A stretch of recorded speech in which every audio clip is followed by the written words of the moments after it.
When we went to Eglin, we spent some time with the pilots and asked them, what are the problems that they're finding? And, that's certainly the best way to find out, I think, is to actually talk to them.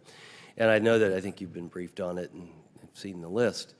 And I guess kind of parlaying on what Mr. Walls asked is, how many of these things that you see here, and I could go through them all, but don't necessarily have to, will we be able to address in the next year?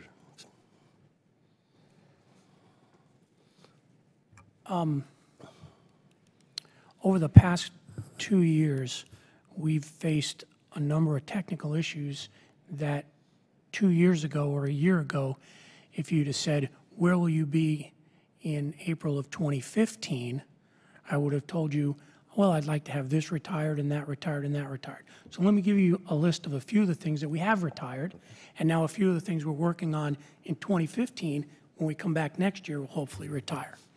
A year ago, there was a lot of speculation and discussion about how good the helmet was going to be, the Generation 3 helmet, because the Generation 2 helmet had some shortfalls. It had a jitter problem, it had green glow problems, it had latency problems. It wasn't good enough for the warfighter. Today, I can tell you we're flight testing the Gen 3 helmet right now, and all indications are from the test pilots that it is much improved, much improved. So I put a half a check mark in that box and say, okay, we're controlling that. Last year, we had a major engine problem. I will tell you today, we have the solution for that engine problem. It's being put into the field, and by this summer, I'll have the final production version of that fix into the production line, and that will be behind us. We had a problem with lightning. We were having a problem qualifying the airplane to fly in lightning last year.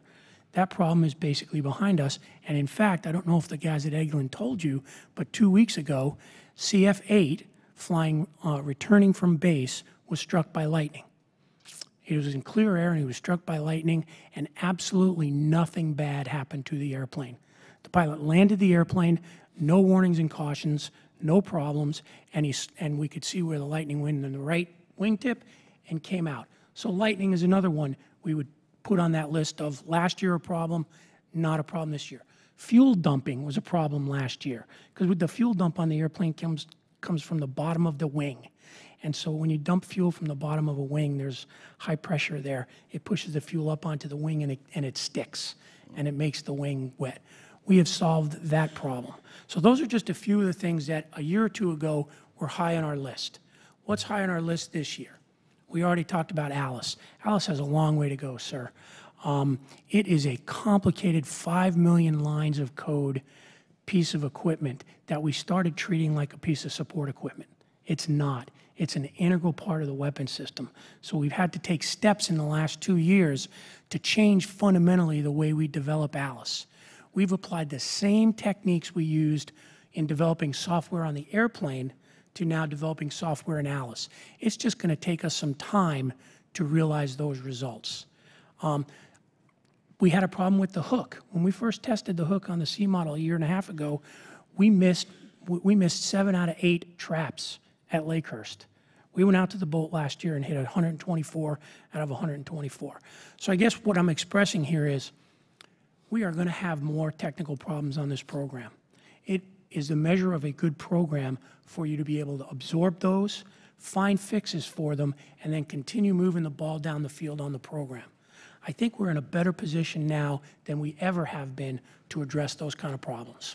Well, you're there and you know these things are being addressed. I think it kind of took us a little by surprise, the 80%, and it was said kind of casually, like 80%. Like, can I make far from good, right? Can I make 2 comments about that, just to kind of put it in context?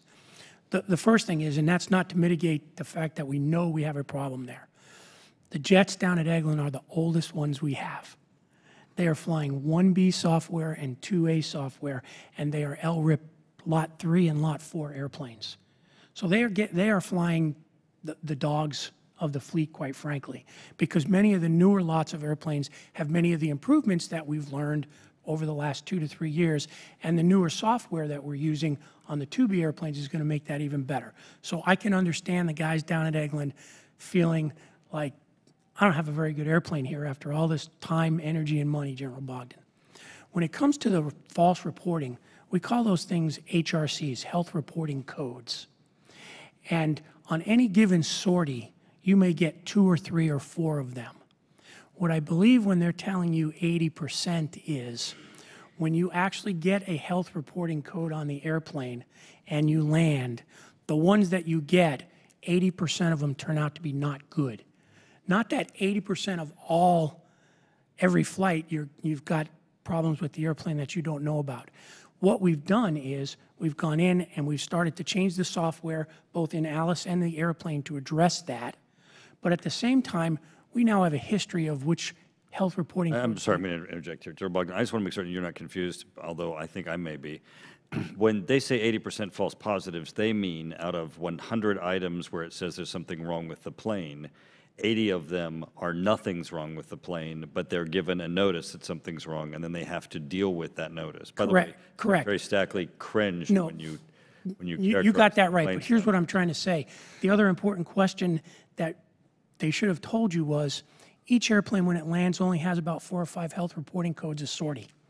We saw the list. The point here being that if something is telling you 80% of the time wrong information, it's suspect, right? Yes, sir, and I'm going to go check that 80% number and get back to you. And it's a problem. We know it is a problem, and we have to address it. Thank you. With that, Ms. Duckworth.